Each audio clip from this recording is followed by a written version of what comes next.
country. Well, I've seen Russia and Ukraine's NATO facility.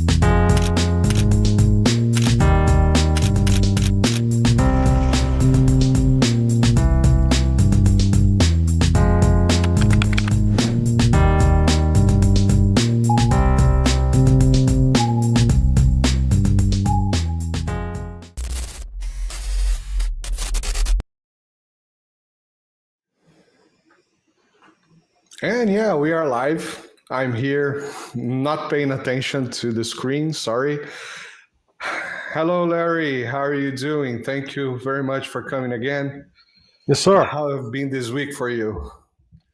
Always busy. That's good. And we survived the weekend. So that's also I got you muted. I don't know why. Just a second.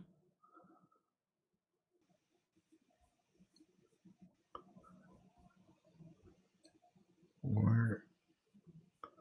Wow, you're not muted. Oh, yeah, I know. As I said, not paying attention to what's going on around me. Sorry about that. Too many technical details? Too many technical details. I need to improve, and I forgot to light me on. I'm red. I don't want to be red. There you go. There I am. Okay. Yellowish. How are you doing, Larry? I'm good. I'm good. Good, great. So I have some questions today, and we were just talking about. So let's start with that. We were just talking about the deletion of Mark Sleboda's channel and YouTube going crazy, and I think there is a lot on that. And of course, the deletion of your channel, there's a lot on that is related to what is probably going to happen very soon. So let's start talking about Mark Sleboda's deletion. Yeah, so it's not just Mark Sleboda, DDG, geopolitics. There's another channel I saw them mention, my channel, and they're using the same excuse, hate speech. What's so bizarre, and again, I'm not a big Mark Sleboda fan at all. I disagree with a lot of Mark's analysis. But number one, I've never found him. He's always sort of, if you will, very low key. He's not a bomb thrower at all.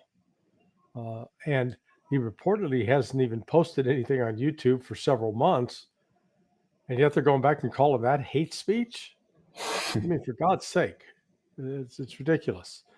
So that leads me to believe that they're probably going after him more for his views on Ukraine as opposed to Israel. But you never know. And then I was listening to Alex Cristoforo today, and he was encouraging people. He said, look, I'm asking you, I can't go into the reasons why, but please like and subscribe to Rumble, Locals, Odyssey, BitChute, Twitter.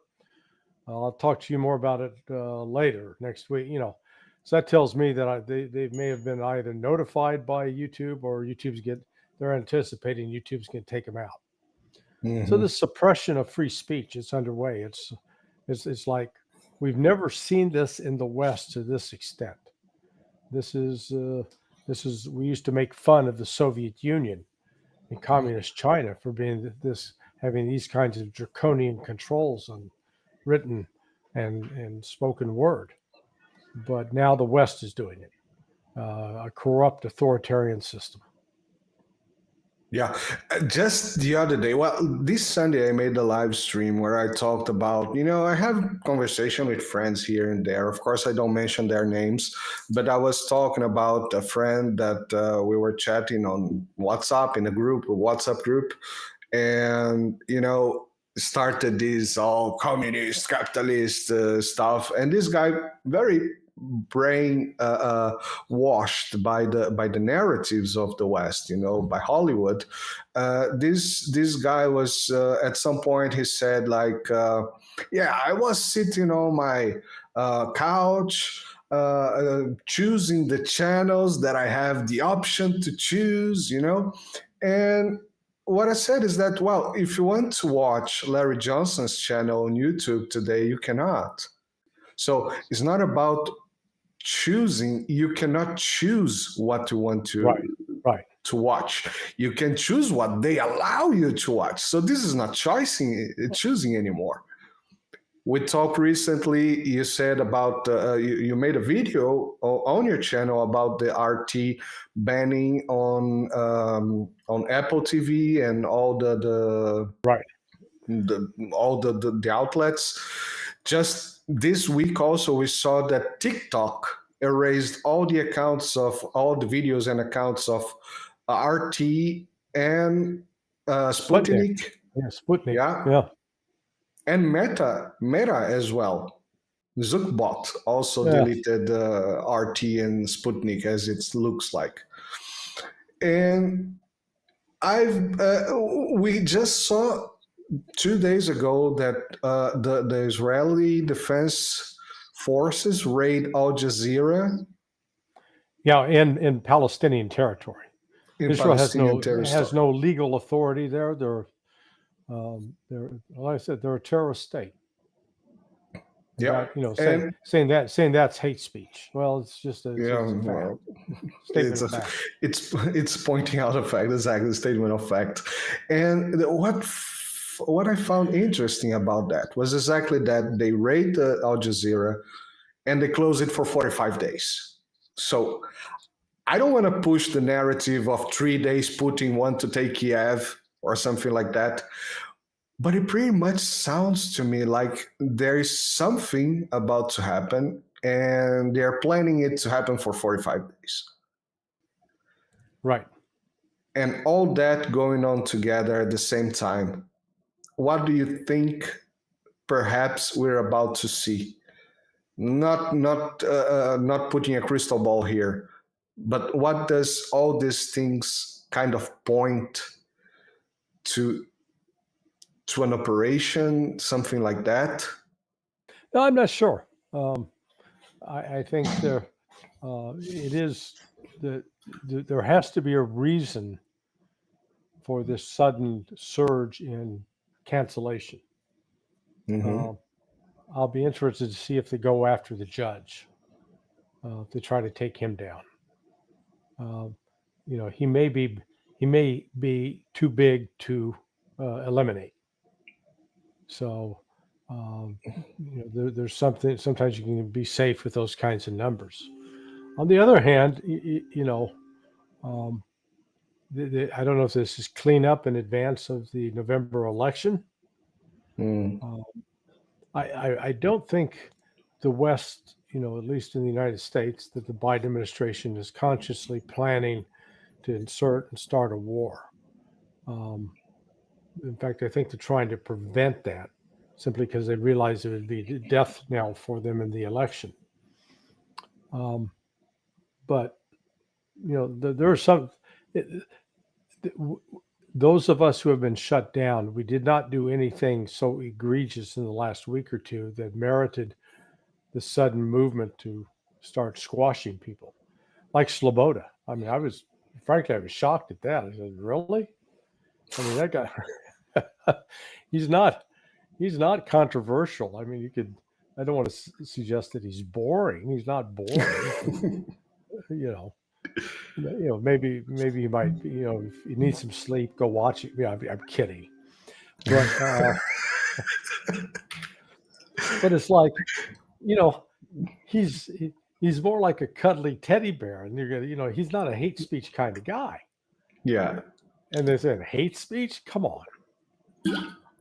Like we talked the other day about Pepe. Yeah, exactly. Pepe is another one. He's, a gentle guy. I could see him. This would be like accusing Alistair Crook of hate speech. I mean, Alistair is as gentle and low key a person as you'll come across. Yeah. I mean, he's fiercely tough. You don't let his soft-spoken approach, lead you to underestimate him. But still, he conducts himself as a gentleman. Me, I've been known to say, as they say in Spanish, el pez muere por la boca. The fish dies by its mouth. How do they say that in Portuguese? O peixe morre pela boca. Okay, o peixe muere por la boca. Okay, yeah, same thing. So I've been known to shoot my mouth off at times inappropriate, but not hate speech. Nope. So that's what we're in an age of. This is probably in some aspects worse than the McCarthy era, when they were hunting down all these communists that were hiding in government. Mm-hmm. Yeah, communists under the bed, in the closet, all those things. Yeah, no, exactly. I mean, we know each other for like a year, and apart the parts that we talk here, and perhaps I'm more, exalted than you are sometimes. But I follow your work in all the channels. I put the channels where people can find your work here, like, Ania, the Deep Dive, the Judge, because I want people to see more of you, not just what you see here, but they go out, they follow the blog, all the links on the description always. But, all these people most of the people that I follow, I don't like people that are too much enraged, all the people that I follow either use, some comic relief or serious talking, but with the comic relief that, it's good to watch. It's not heavy stuff. Yeah. And I cannot imagine people shutting you down for hate speech. Of course, I can understand what they call hate speech, but I cannot imagine that is the true case on you. Marx Laboda, as you said, well, first of all, he already wrote this a couple of times. I don't have, I'm bored to make videos, and he just shut down like this. Well, DD, yeah. I could make a case, but most of these people know.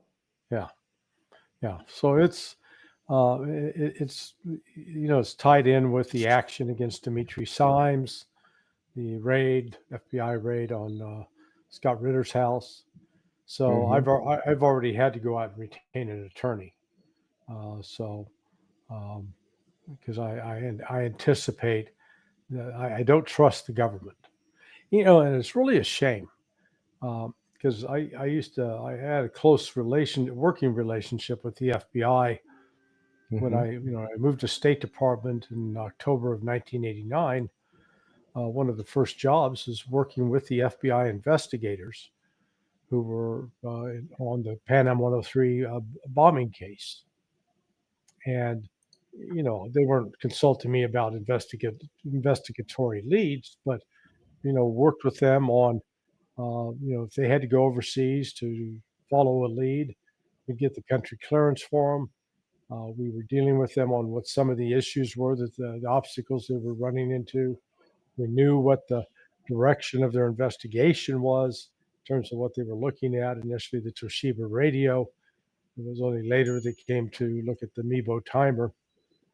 And then when I did the terrorism rewards program, these posters behind me, I'm not responsible for those posters, but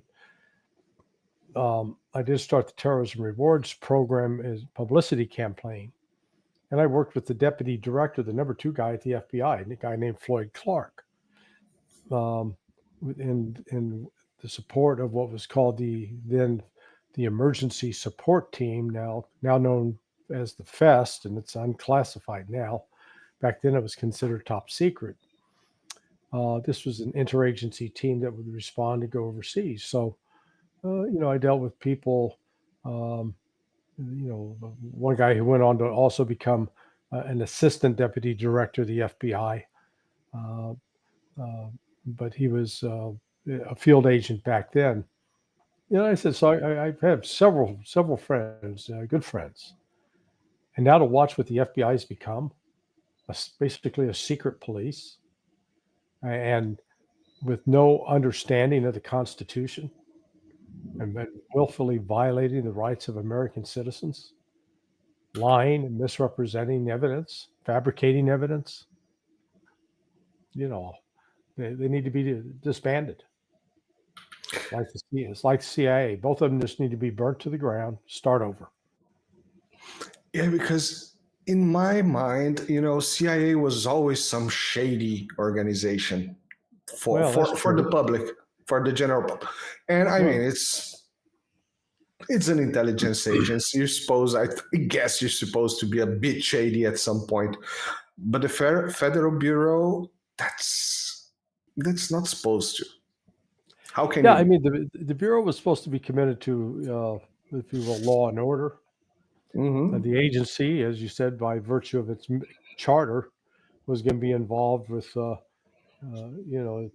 when you're trying to recruit a foreign source, you're normally not going after the person that is a regular attender of church, that prays the rosary 3 times a day, whatever, or you're going after the person who has, let's call it, weaknesses, or bad habits, that are hanging out at whorehouses, hanging out in bars, and may have some other disturbing characteristics, some weaknesses that can be exploited. So if you're a CIA case officer, that's who you're hanging around. You're not saying, "Hey, buddy, let's get together and we'll hold hands and pray." Sorry, that's that wouldn't make a very good spy movie anyway. The spies who pray. Spy Hard. Do you remember that movie, Spy Hard? Not only do I remember it. Well, you remember the movie? Actually, the movie Spies Like Us with Dan Aykroyd, and was it Chevy Chase? Yeah, I think it was Chase and Aykroyd. So that came out in the fall of 1985, and I remember that because I just joined the CIA. And we were in what was called the Career Trainee Program. And there were 53 of us in that program. My classmates included Valerie Plame. And then one of the signers of the 51 intelligence officers who claimed that the Hunter Biden laptop was disinformation, a kid named Steve Hall. But a group of us went to watch the movie Spies Like Us, and we had the entire CIA section in this movie theater. It was hysterical, pretty funny. Great, good times of Hollywood, I would say. I have even a daughter of a friend of mine. It's studying to become an FBI agent and all that, and so I would like to see the things going back to normal. I said this a couple of times here. I don't mind. At one point we were, we were looking with good eyes to the United States. Fortunately, not anymore. I would prefer to have the United States back as it was before, and I guess that's what you do there, and that's considered hate speech. I don't know. Well, the United States. I think it sort of stumbled into its imperialist mission. There was a very strong stay-at-home movement in the United States during the 1930s. Some would argue that Franklin Delano Roosevelt played an instrumental role in engineering the American entrance into both both theaters of what we now know as World War II. That the imposition of sanctions on the Chinese, on the Japanese, was a deliberate provocation to try to compel them into attacking us.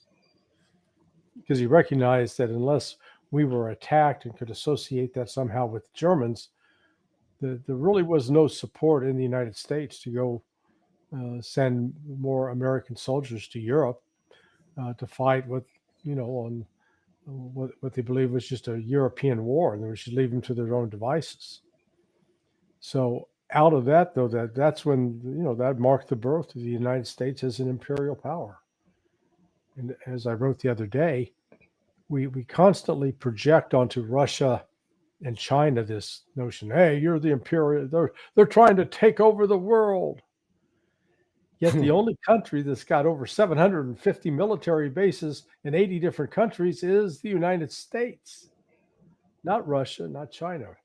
Russia only has 21 bases, I believe, and 19 of those 21 are literally in countries around its periphery, like Belarus, Moldova.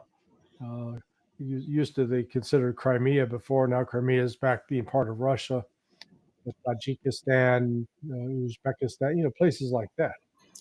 Basically, former Soviet unions, which are yes, exactly. Belarus Belarus nowadays, basically Russia.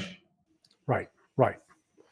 So, and China, how many military bases does it have scattered around the world? Well, none. They identified possibly Havana. So China's been, it's got this huge fishing fleet, but they stay largely close to their own shores. The only truly meddlesome, destructive force in the world is us, the United States. Man, you say that, you get accused of, you're un-American. Why do you hate your country? I don't hate my country. I just wish my country would keep its damn hands to itself. You just you can't take us into public. We don't know how to behave. Yeah. I guess that's very interesting, because that's probably the most common point between everybody. We just want you guys, the American government, not you guys. We just want the American guys to keep the hands in its own pocket. And the American people just want the United States to keep the hands in its own pocket. How hard is it to get everybody together and happy singing Kumbaya? Well, we see that's very hard. It'd be nice to do that, join hands, link arms, sway back and forth. But, unfortunately, right now, the United States, we're caught.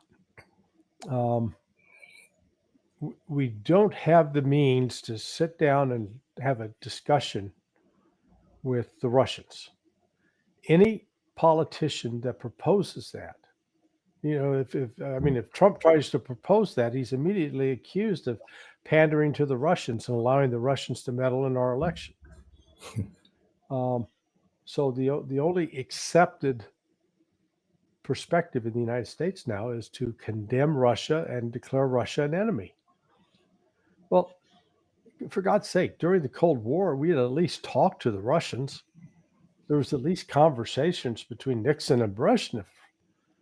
And, the Soviet Union back then was actually, not a very nice place. It was persecuting dissidents and punishing political opponents like the United States is now. So it was a very much an authoritarian state, which is where I see the United States headed. And yet today, Russia is a far more open society, far freer, far wealthier. They've genuinely created a middle class, and it's growing. People buy cars, and they've got lots of choices at the stores, and we're treating them like they're some relic from the Soviet Union. It's ridiculous. Yeah, I had other subjects here, but since we are here at this point, I think it's a good opportunity to exploit it a little bit. I having conversations with many friends around. Western products still flood our society in Brazil, for example, here in Europe, of course. But I remember in the 80s, in Brazil, we had basically four different car companies, Fiat, Volkswagen, General Motors, which was called Chevrolet in Brazil, and Ford. So two Americans and two Europeans, and we had the imported ones. Anyone else was imported. So now in the 90s, all the products, calculators, Texas Instruments, U.S. Robotics, Ford Fuel Co, all the electronics at home, Motorola, General Electric's fridges, everything. You looked around in your house, everything was American. In the 90s, it started to be flooded with Japanese, the Honda, Mitsubishi, Toyota, all this, and home appliances as well. A lot of home appliances from Japan. All right, also good. In the 2000s and the end of the 90s and the 2000s, the South Koreans, LG, Samsung, what's it called, the Hyundai, all those things. The Americans were getting smaller and smaller and smaller. Nowadays, I look around at my house here in Europe. I don't see anything from the United States, and whatever I find, it's made in China, most likely. Yeah. So this is, and now we see the Chinese also taking the market in a very rough speed. And we discussed this several times when you talk about the times of your parents and your youth, that, you could easily rise to middle class just out of school, going to work in a factory, a steel factory or a car factory, more or less like that. In Brazil was not that different until the 80s and 90s. I remember going out from technical school, and I was making like 10 minimum wage salaries as a technician with 19 years old. Nowadays in Brazil as well, it's impossible to do anything. And it looks to me, in Europe as well, but also in the United States, that basically people get out of school without any kind of hopes and dreams. Hey, if you go, if you're a transgender major, boy, big demand for that. Yeah. I want to hire somebody that doesn't understand basic biology and fundamental science. That makes sense. Yeah, and then make them a scientist. Yeah. We're going to put you in charge of scientific research. The West has it deindustrialized. The global South is industrializing. Russia has not. Russia has maintained its industrial base and is expanding it now. Russia's in a much better position than China. China, I keep hearing different things. That China's got the largest industrial base in the world, but they're apparently got some real economic problems that are growing worse, not better. And because of some of their past population control problems, they're now reaping the benefits, or let's call it the punishment for that. So the society's starting to collapse, die off.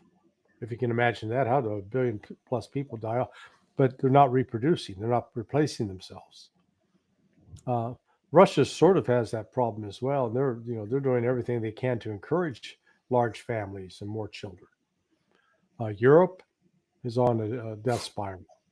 The United States isn't, simply because of this flood of millions of these illegal aliens, and so it makes a difference. But you're right.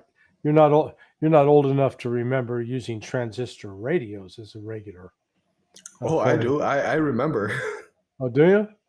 Yeah, because I remember when I was in elementary school in like 1964. So we're going back 60 years. We would, during the World Series, the annual baseball championship, we'd smuggle the radios to school, and you'd wear a long sleeve shirt, and you'd have the wire with the earpiece, and you'd be sitting there like to listen.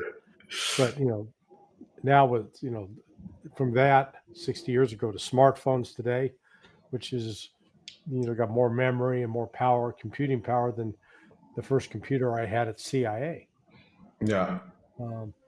So this is, this goes back to something that you and I have touched on before. We're living in an age of profound change that is historic, and it is the emergence of a new global economic order. That the old order that was controlled by the United States, with the reserve dollar as the reserve currency, and everybody had to use it, that's going away. It's not dead. It's not, the United States is not on the trash heap yet, but we're headed that way.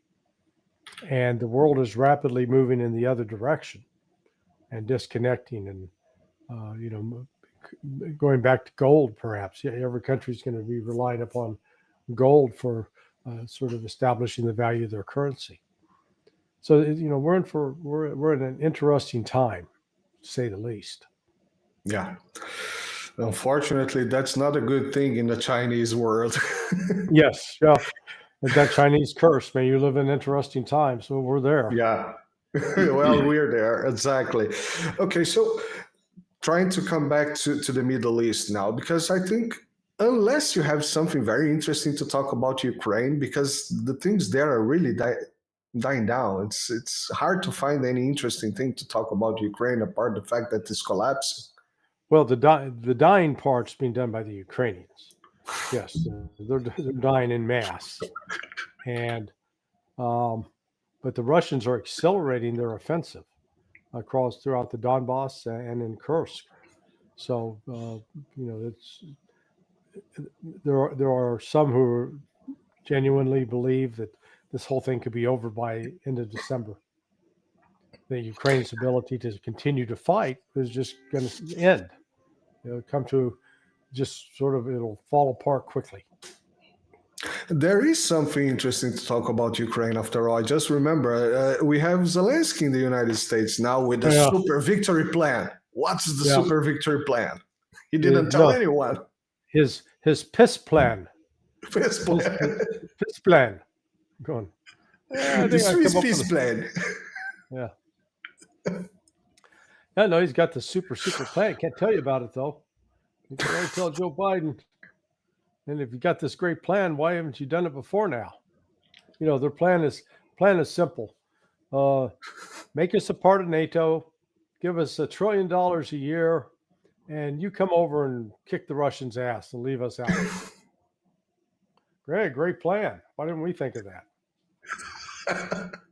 Yeah, he's going nowhere with that.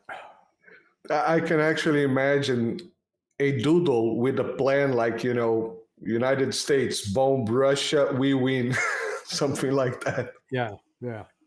And he's going to tell Joe Biden, and Joe Biden's going to forget it in about 5 minutes anyway. So it's better to do a backup. They'll reveal that the author of his plan was Wile E. Coyote. I'm going to do a meme about that and post it. Yeah, you should. I can come up with them. I just can't write, create them so that they don't. I can see it in my brain.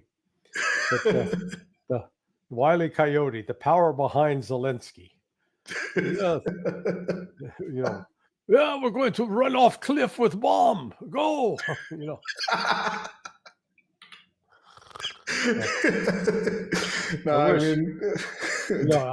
I haven't seen a Bullwinkle and Rocky cartoon for good Lord ages.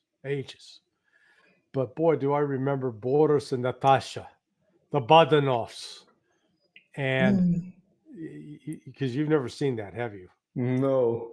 Okay, so look this up on YouTube. I presume you can find it on the internet. Boris and Natasha. Rocky and Bullwinkle, and as part of that, they had these two Russian spies, Boris Badenov and Natasha. So Boris was this short, fat, squat guy. Natasha was this long, lean, dark-haired beauty. Cartoon figures, though. And very funny. I mean, it was they made fun of the Russians back then. Again, that was one of we could laugh about the Russians. Now we can't. We don't even have a freaking sense of humor. We just, Russians bad. Okay. Yeah, I have a Russian friend, the guy that introduced me to Gonzalo's Lira channel, actually, and we were very good friends. We are still very good friends. And when we used to work together, our most how do you say the fun time when we were talking together, it was basically one's mirroring the other one's country, and it was fine, like talking about bears with balaclava, robbing stores, and then he was talking about me going to work and fighting monkeys, all those very very stupid things that people say about other countries, but it was between friends and it was fun to do that. One is mirroring the other. It was a good competition. Well, it's like I've always made I'm now going to officially engage in some hate speech. No. We're gonna tell Polak jokes. We're gonna tell jokes that are insulting to Polish people. People now watch them to start getting angry. Why?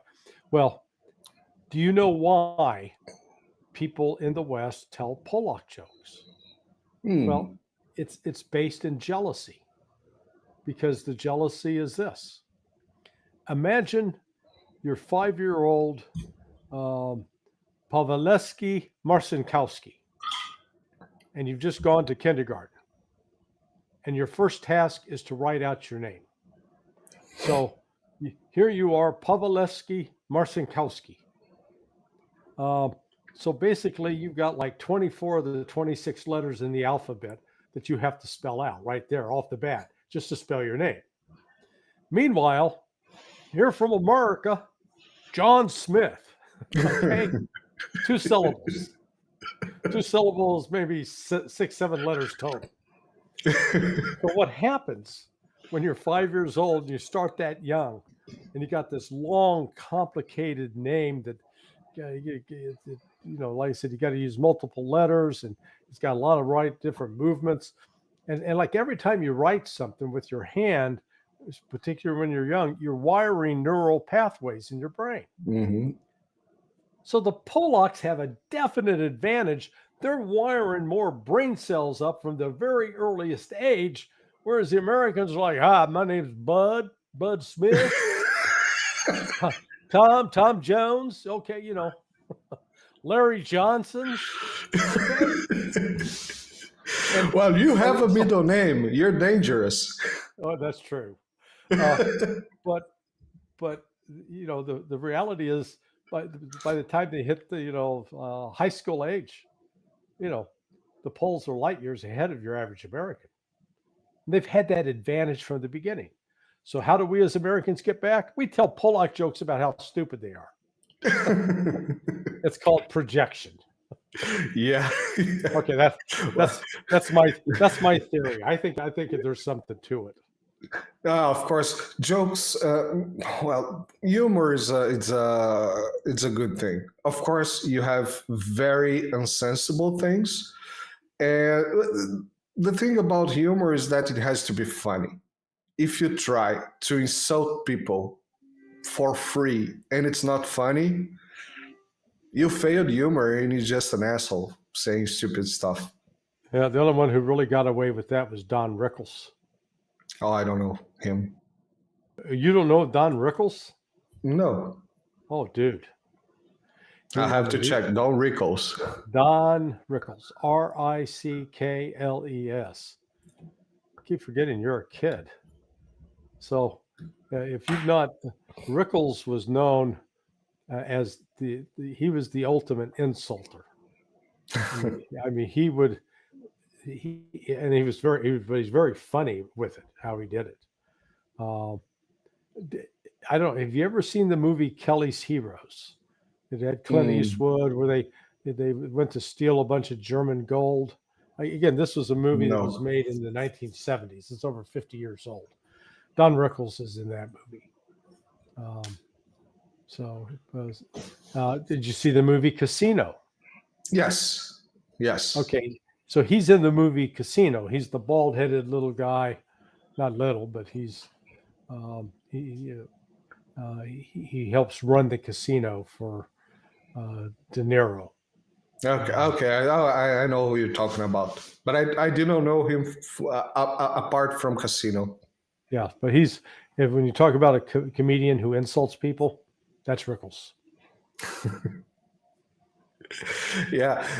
So just trying, because we are there almost, but I really want to talk about the Middle East and this situation, because we have this exploding devices and very complicated situation, because Taiwanese company said it was made in Hungary, that said it was actually Bulgaria, and nobody knows what's going on. The Japanese company from the walkie-talkies, they said it's not their stuff because it's fake. They say, oh, you see, there is no. How's this situation going, Larry? Well, it's important to understand that this was an intelligence operation by Mossad. Mm-hmm. Apparently, it was several years in the making. And you got to question, what the hell were they thinking in exposing themselves like this? Because if you've really been able to create that chain, you're the supply chain for Hezbollah. It gives you an enormous way to collect intelligence about what they're doing, what they're planning. Once you expose yourself by letting all of these devices explode at the same time, you've now revealed your intelligence activity. Alistair Crook, who has done extensive work there in the Middle East and met with Hezbollah multiple times, he said that these radios and pagers were actually probably in the hands of civilians, not military personnel. It was not, some military personnel, but not big time, because the communications for the most sensitive issues in the Hezbollah military circles is fiber optic. It's not pagers or old time radios, the walkie-talkies. So people forget that Hezbollah is a government inside a government. So yes, there's a Lebanese government, but then there's Hezbollah. Hezbollah's got social services, welfare, education, healthcare. So a lot of those pagers wound up in the hands of physicians, nurses, social workers, grocery. It didn't kill off key Hamas military leaders. Israel did it out of desperation. Look, if you're winning, you don't need to go to these kinds of extremes if you're winning. Exactly. But when what they're trying to do is provoke a war where Hezbollah will attack them on the ground, to actually come out of their holes, come across the border. Hezbollah is not going to do that. It is escalating. Israel's doing everything in its power to see if they can get the United States involved directly with, on the war with troops on the ground. Whereas the United States is refusing to do that with respect to Russia. We're going out of our way now to avoid that kind of confrontation with Russia. And we just heard yesterday, day before, that they've announced they're deploying more U.S. troops to the Middle East. Now, where the hell they're going to be based, I don't know. They're not going to be based in Israel, I'm pretty sure. But, this small number of U.S. military people on the ground, they're nothing more than potential tripwire. And that's what Israel wants them. Come, put your boys over here so they get killed, so therefore you will attack Iran. That's what they want us to do. They want us to attack Iran. So, what you're telling me here now pretty much sounds like Zelensky peace plan, but by Netanyahu. Yeah, no, it's exactly right. It is in a very bizarre way. Zelensky and Netanyahu are like they're the same coin, just different sides. Zelensky holds no military advantage and is losing and needs something to turn it around. Netanyahu has an enormous military advantage over at least Hamas. Is up against something that's pretty comparable in terms of ground forces with Hezbollah, and has convinced himself that Iran's a paper tiger that they can easily wipe out.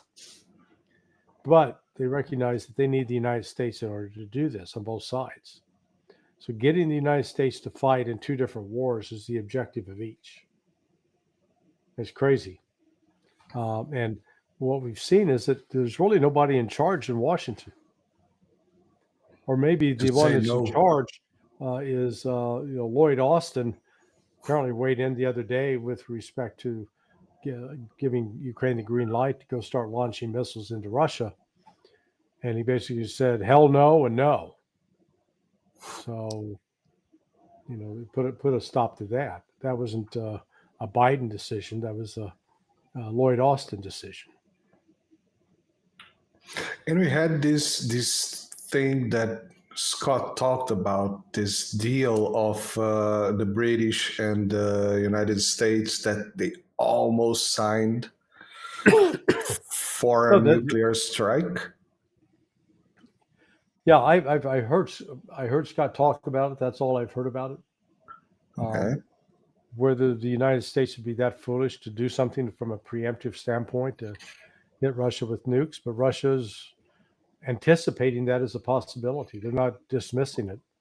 That's what makes this time so dangerous, because we've got a lot of reckless people.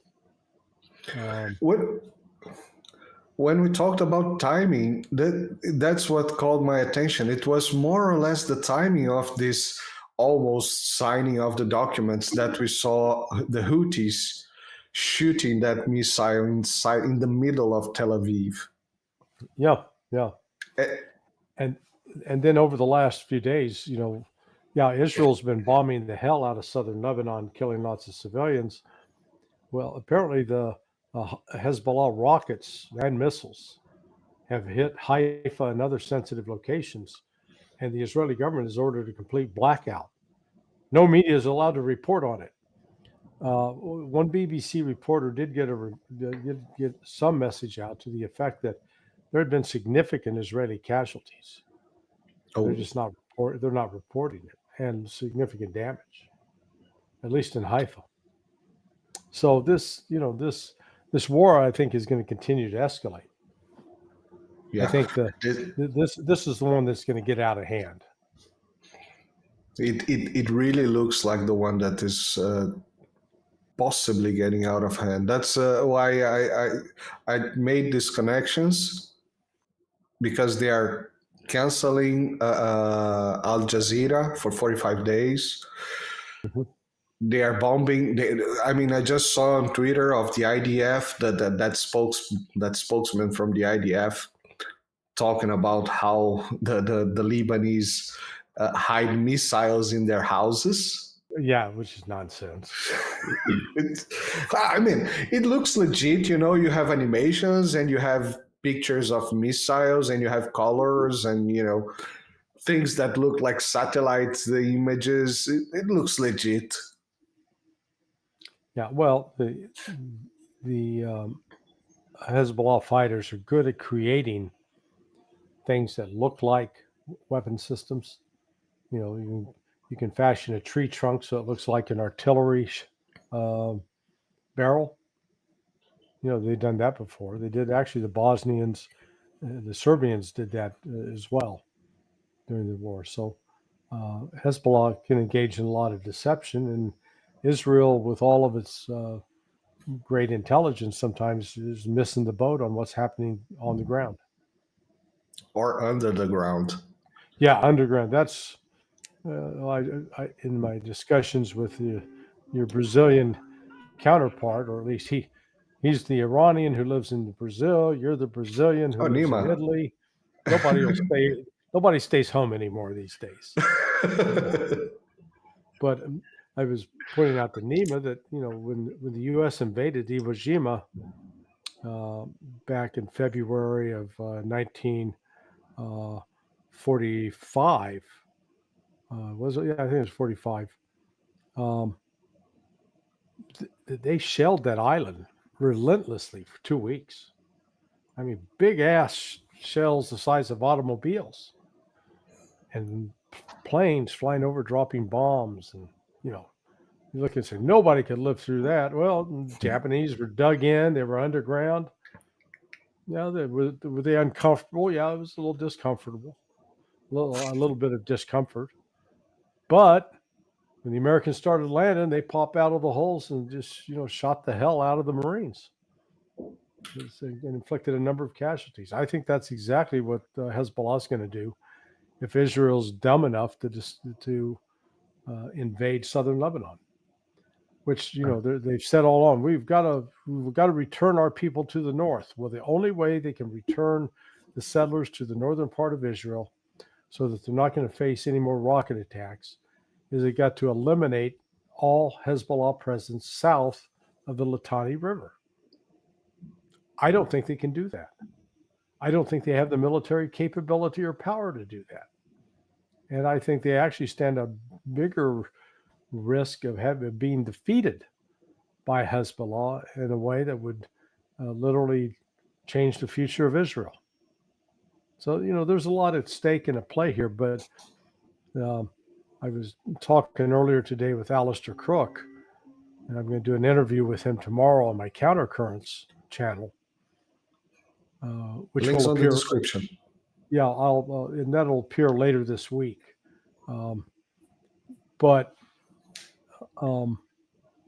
he was he's pointing out that the Israelis have continually over the years underestimated the capabilities of Hezbollah, of Iran.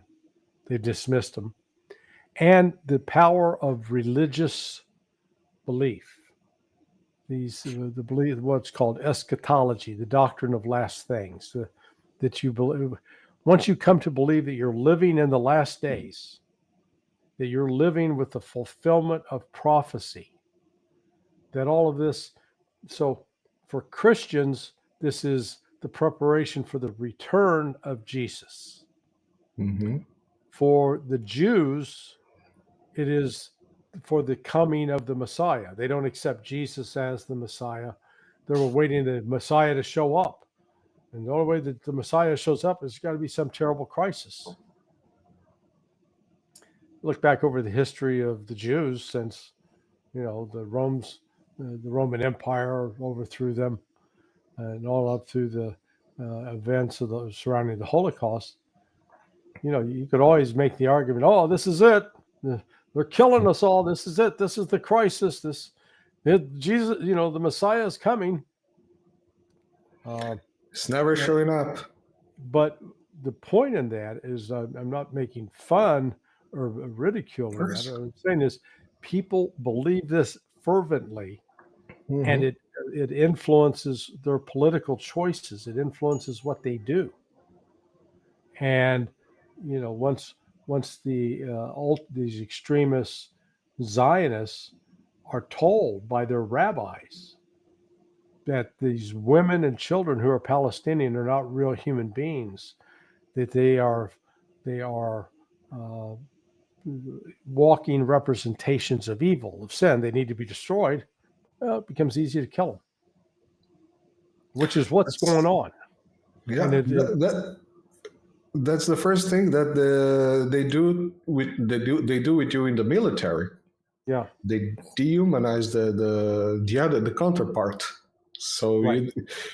you don't feel sympathy or whatever for killing people.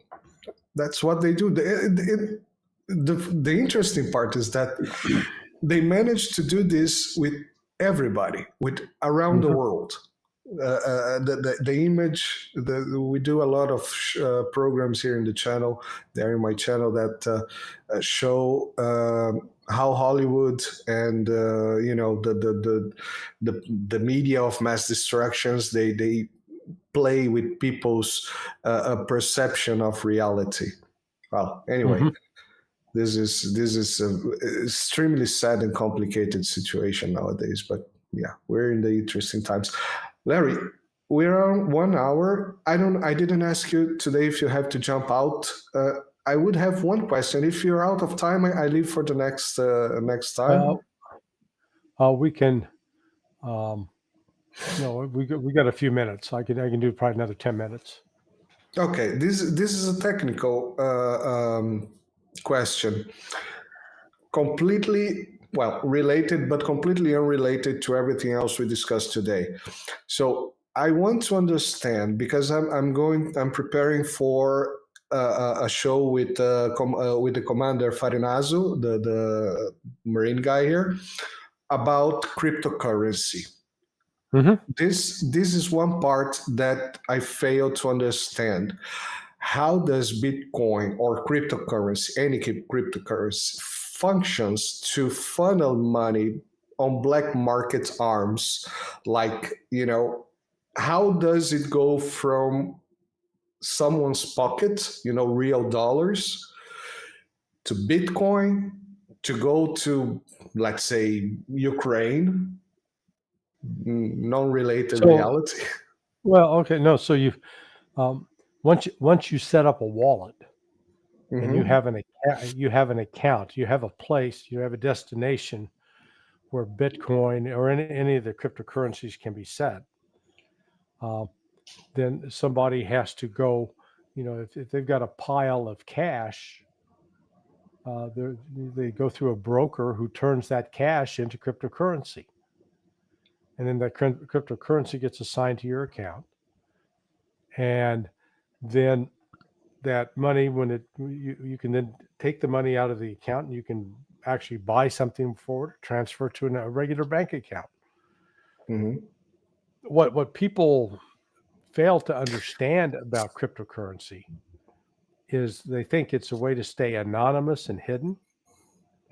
But actually, it because of what is called the blockchain, so it's public.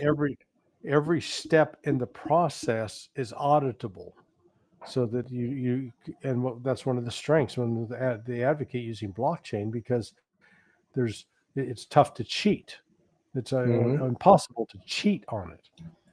Well, lo and behold, what happens is it provides any financial investigator working for a law enforcement organization is easily able to trace the movement of money. So that's the irony with it. People think that they're doing it to hide the transaction. In fact, it's just the opposite. Yeah, it's pretty much open. I used to have an account on a company that does mining. So you buy stuff, it's in Poland. It's a nice hash is the name of the site.